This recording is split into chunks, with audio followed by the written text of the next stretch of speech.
It's been a while since I've done a tier list for Honkai Star Rail, so today I'm going to be ranking every single character in the game as of version 1.2. So yeah, this is going to be entirely based off of how good I think the characters are, and I'm not even going to waste any time because we got to talk about every single one of them here. So starting out with who I think, the lowest tier being the probably worst two characters in the game. Firstly, I'm going to start off with Arlan. Because, while Arlan does have a unique kind of kit where he does, reduce his own HP to increase his damage, it doesn't really, benefit, I feel like, as much as it should for that kind of mechanic. And, we have a character like Blade, which I'll talk about later, who gets a lot more benefit from a same kind of, mechanic in his kit. And really, I just don't see Arlan being ran that much. And because of that, it really just feels like he's just underperforming. I, have never used the character outside of some of the character trials where he'll be on the team. So he did get some help in 1.2 with the new relic set, but outside of that, he's not really doing much for us. Then the other contender for worst in the game is going to be the physical Trailblazer, because I feel like their sort of goal with the physical Trailblazer was to just be a standard character, not have any crazy mechanics. Which makes sense because they are, your first starting character that you get. And because of that, they don't really do anything that makes them super special. And, pairing that with the fact that we are going to have, other elements and paths of the Trailblazer, I just don't see the physical Trailblazer getting better just at all based on what they're able to do right now. Then next up, I'm going to pair these two together because I feel like their viability works well together. Is Himeko and Herta. So these two on their own, will kind of struggle at times and not be that good, because Herta wants to get enemies below 50% HP to activate her follow-up attack, whereas Himeko wants to get 3 weakness breaks on the enemies so she can do her follow-up attack. But the reason that these two characters end up in C tier compared to the two in D tier is because they have a dedicated partner, which is the other one.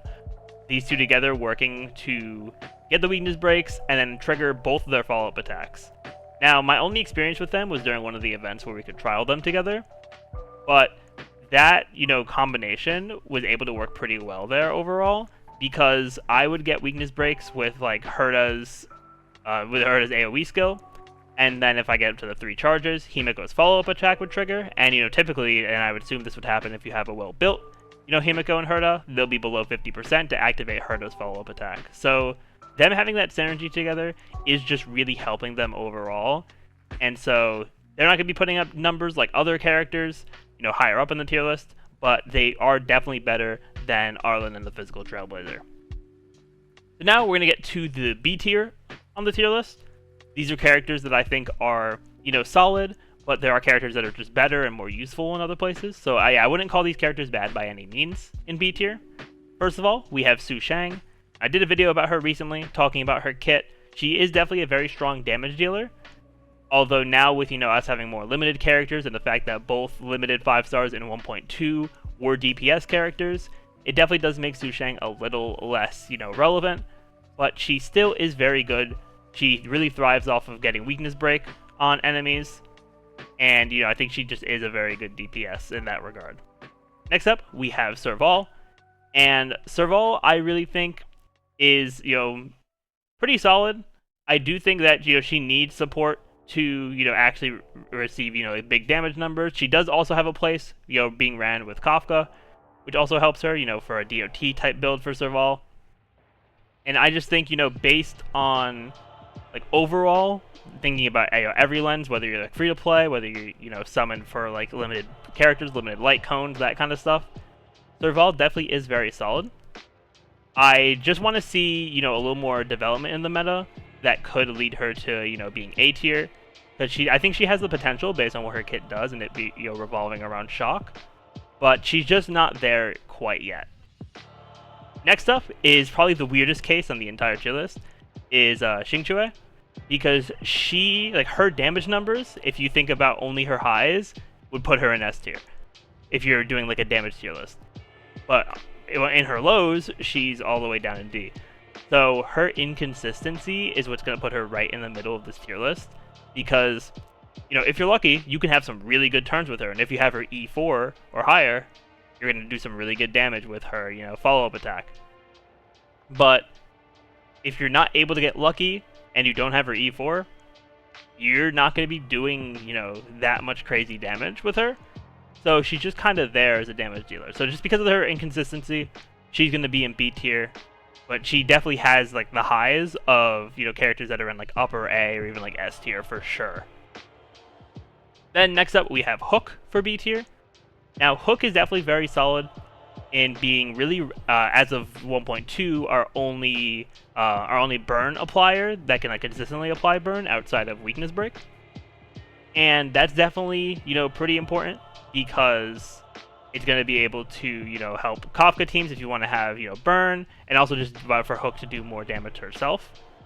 She's in a similar boat, I think, to Sushang, where, like, her damage is good.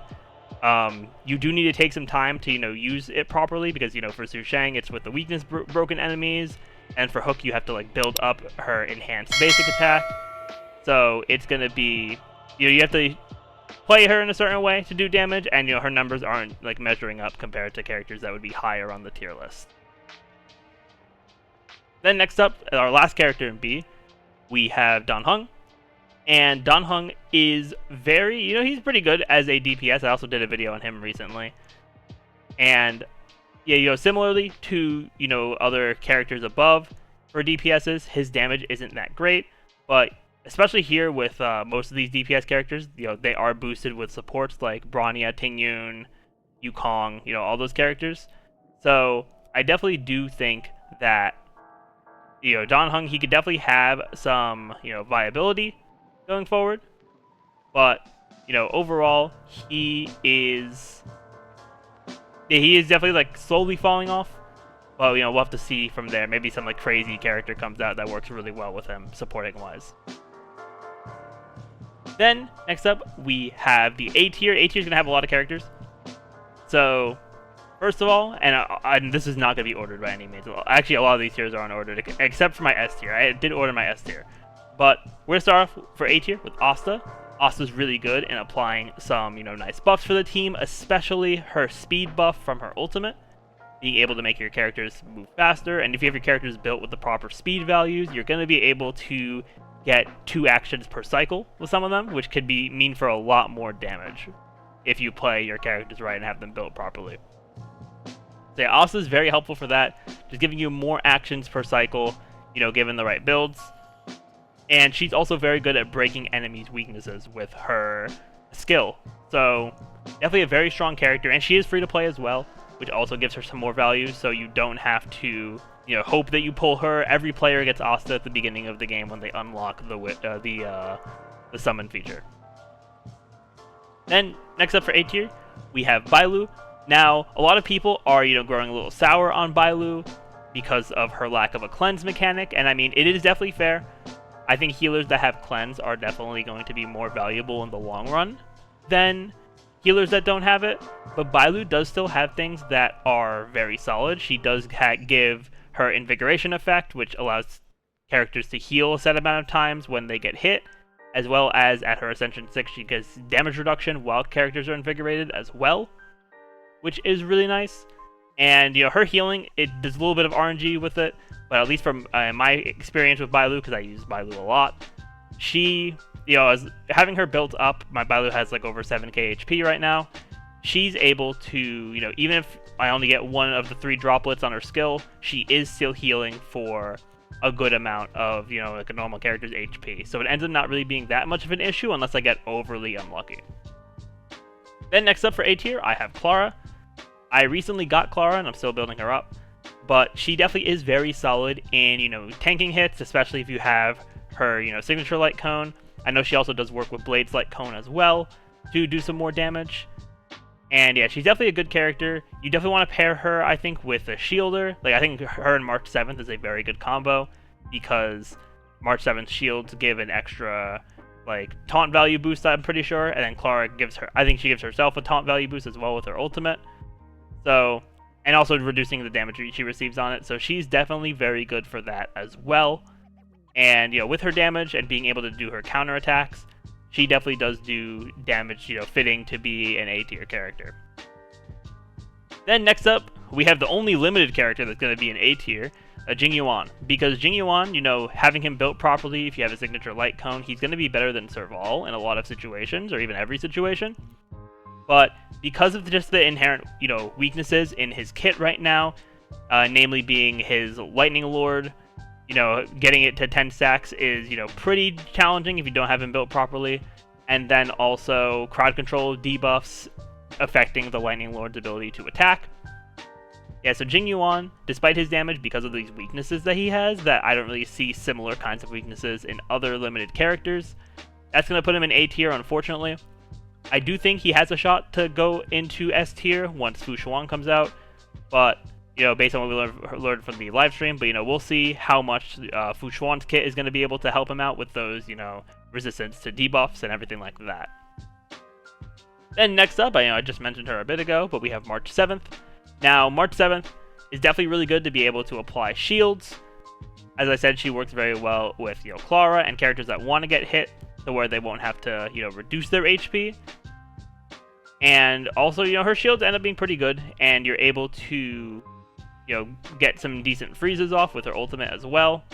And she ends up just being a very good character for survivability, and her being free to play is also really good. And if you get her to E6 as well, she does get a heal as part of her, I believe it's part of her skill, which is also going to be pretty helpful for, just keeping your team alive. And I've seen a lot of people do some good stuff on March 7th, so she's definitely a very solid option. Then next up, we have our free-to-play healer here, Natasha.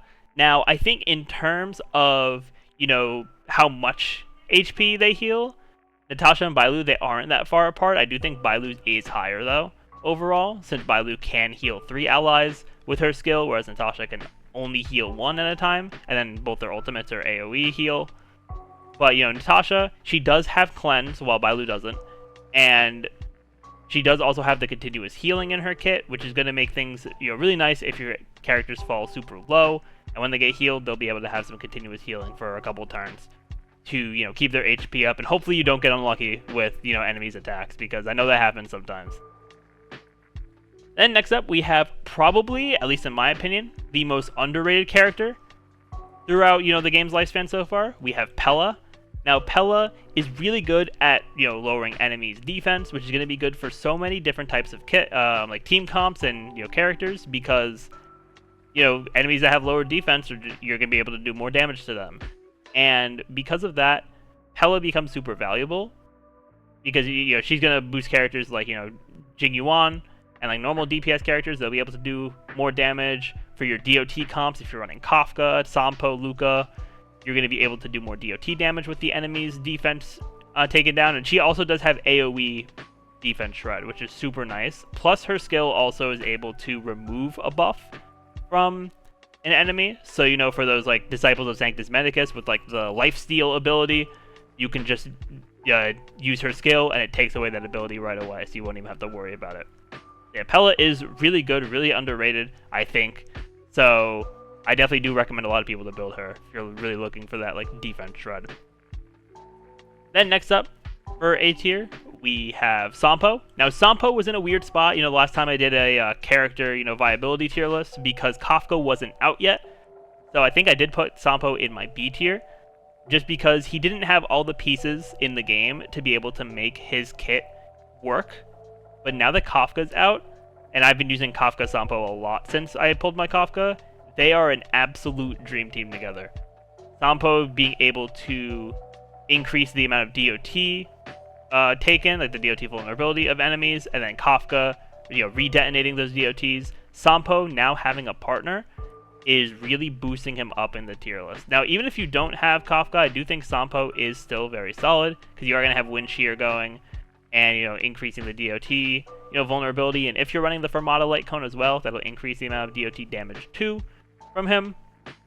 But overall, I do think he is a very solid character now. And as DOT grows more in the game, I do expect him to, keep his value. But, we'll see what happens with DOT whenever we get another DOT character.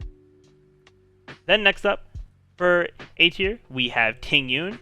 Now, Tingyun is a very solid support character. and she is definitely, yeah, she's definitely very good. I haven't used her very much, at least recently.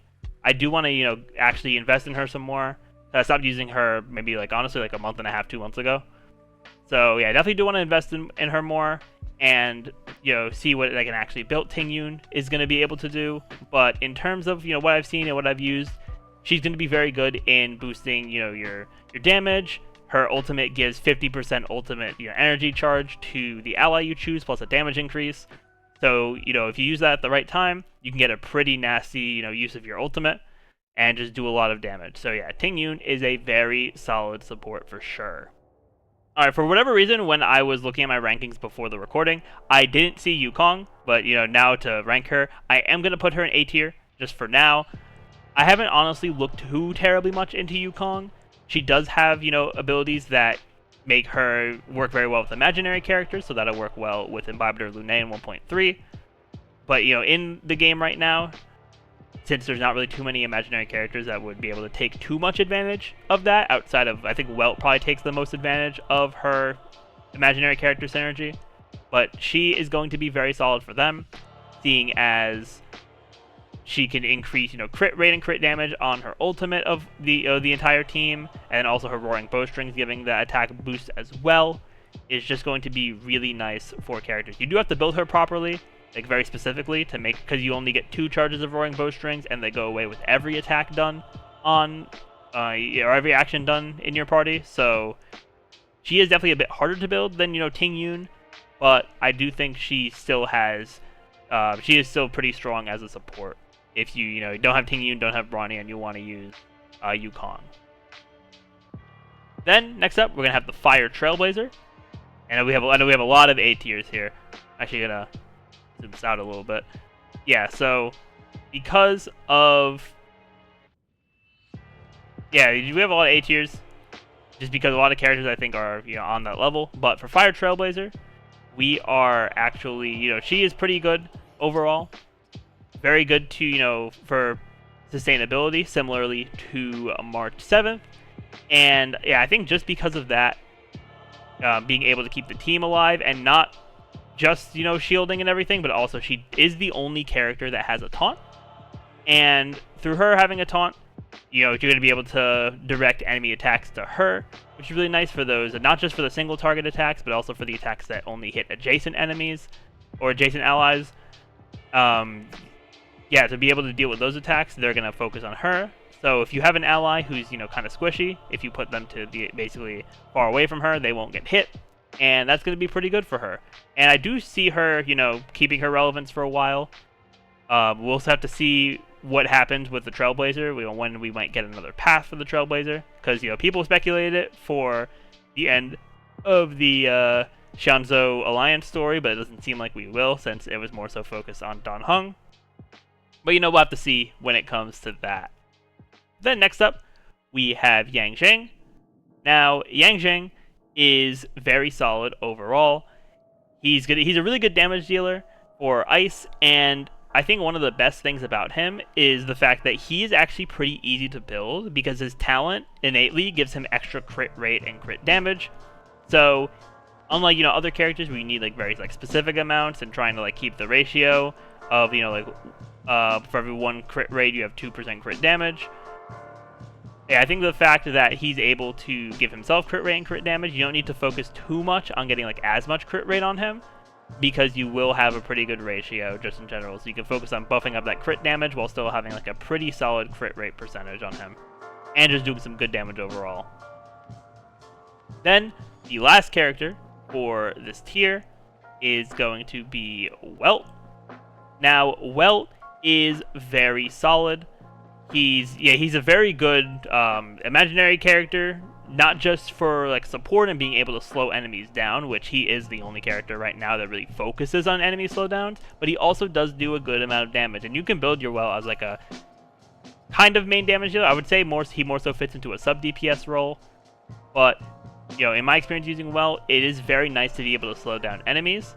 Now, it doesn't have probably as much synergy in a DOT team with Kafka, but he is still going to be very solid overall to get those slowdowns, which means you'll be able to attack more with your DPS. So yeah, Welt is definitely an A tier character. But now we're finally moving into the S tier. So firstly, for the S tier, we are moving Gepard up. So yeah, I'm going to go in order, starting from the bottom of S tier, going up. So yeah, I have Gepard at the bottom of S tier. And I do think by far he is the best defensive tank in the game. His shields, on a well-built Gepard, I've almost never seen them break. And with his shields being able to activate through his ultimate rather than having to use skill points every time to replenish them is really good, because he's just gonna be able to keep his shields up and not have to take skill points away from the rest of the team. Plus, his energy cost is relatively low for his ultimate, so it's not hard to keep his shields up at all. With the amount that they're able to tank, Gepard is absolutely the best preservation character prior to 1.3 in Xuan. We'll see how she performs overall. Yeah, but then next up, we have Kafka. Now, I really enjoy using Kafka. I think her damage is really good. And, overall, being able to summon for her best characters, being Sampo and Luka, to use with her is really nice. And, I really do enjoy her damage. I just don't think, in terms of overall value, while she is, easy to build around with her banner, I do think that, characters above her have things that are slightly better about them. But I do really like her as a damage dealer, and, the more DOT characters we get in the game, the more she's going to stay relevant, and I do think she'll be relevant for a while with the, state of DOT right now. Then next up, we have Blade, who I think is either very slightly above Kafka, if not right at the same spot. Because as much as I was I don't know how I'll feel about Blade, because I personally am not the biggest fan of characters that have an HP drain kind of mechanic to them, or need to be hit kind of mechanic. But Blade, he does have some sustainability, and from the trial runs I've done with Blade, it hasn't been too hard to keep him alive. I don't think I've ever seen a Blade, actually die and lose all his health, which definitely is telling. And his damage is no joke either, from, a well-built Blade. So, just him as a damage dealer, plus being boosted, he can be boosted by Bronya. He works very well with Luocha, and really just any healer to keep him sustained. And yeah, he's going to just be doing a lot of damage all the time, which is super nice. And I think the thing that puts him slightly above Kafka is not having to rely on, other characters, which is definitely really good for him. Then, next up, we have Seele.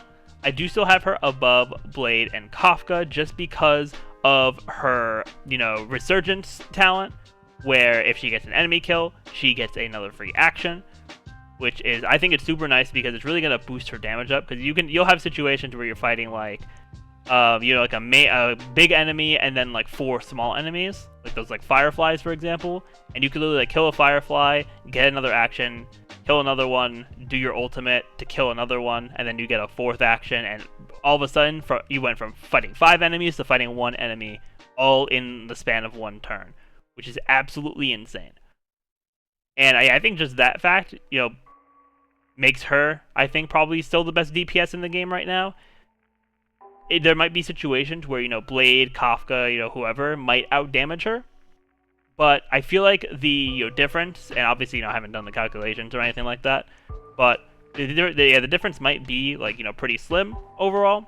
And since I've been using Seele since 1.0, and, comparing her to how I feel, using Kafka, I do like Seele in a decent amount of situations still. So I definitely do think, while she's up there right now, I think, it is pretty inevitable that she will get power crept. Maybe even by Imbibitor Lunae, and maybe even Jing Yuan as well, who are meant to be DPS characters from what we know, the limited info we have on Jing Yuan, of course. But yeah, we'll see from there. Then, next up, we have, our top 3 now. We have Silverwolf. Now, I think just in terms of giving value, I do think Silverwolf is still very high on this tier list, just because she is, able to basically rewrite how you play the game, because you're going to be able to change the enemy's weaknesses, give them a new weakness that they didn't have previously, and that could benefit teams a lot, because if you're doing Memory of Chaos, and for example, let's say in my situation, that a lot of the characters are weak to ice, but my only ice character built right now is Pela, and I can only bring Pela to one of the Memory of Chaos chambers, so I'm going to you know, instead of being like, man, I guess I can't do the stage, I'll bring Silverwolf to one of the stages and have her, you know, change the weaknesses so I can better deal with those enemies. And I think that ability, paired with all of her bug debuffs, as well as her all types, you know, resistance shred, is really good. It ends up making you be able to do some more damage. And I think, you know, that type of value is going to be relevant in the game for a long time. So yeah, that's why I have her at number 3. Then we have number 2. I have Bronya. Now, yeah, Bronya is, I think, the best offensive support in the game. Her ability to basically give you an extra turn, or, you know, move your next turn up all the way so you can act immediately, is really impactful, because you're going to be able to, especially with like a lot of these DPS characters, you're going to be able to do a lot of damage on, you know, your first turn if you have it built properly. Then Bronya will advance their action and give them a damage boost, so that they'll do even more damage on that second hit. And depending on, you know, how much ult energy you have, that extra action could give you your ultimate earlier. So having that, you know, and having that in mind, plus the ultimate from Bronya as well, giving an attack and crit damage boost, it's really going to boost your damage no matter what DPS character you're using. Whether it's Seele, Blade, Kafka, if you're using like Qingque, using, you know, Dan Heng, whoever you're using for, you know, DPS, Bronya does really well to support them for sure. And then, last but not least, you know, this has not changed since the last time I talked about, you know, best characters in the game. We have Luocha at number 1. And I just think the reason for this is because he's able to, you know, do his role very passively. And I think that's super important, because I think some of the biggest issues with a lot of characters is that they have a lot of skill point consumption. And Luocha is able to, not only is he able to use his skill every couple turns without using skill point when enemies are below 50% HP, but he's also able to, after using his skill or ultimate twice, he's able to put up the Abyss field for 2 turns, and that will, you know, heal you as you're doing damage. It's basically like a lifesteal kind of field. And with that, you know, a lot of people who have had Luochas have told me that they don't really focus on like how much HP their team has in a lot of situations, because they know it's just going to come back. And if you have to take looking at your HP out of the equation, even in the hardest content in the game, then you know a character is absolutely amazing. And I think he's very fitting of being the best character in the game right now. But yeah, that is my tier list. Let me know what you all think in the comments down below. But with that, thank you all for watching. Definitely be sure to leave a like, comment, subscribe to the channel, ring that notification bell, all that fun stuff, and I will see you all next time.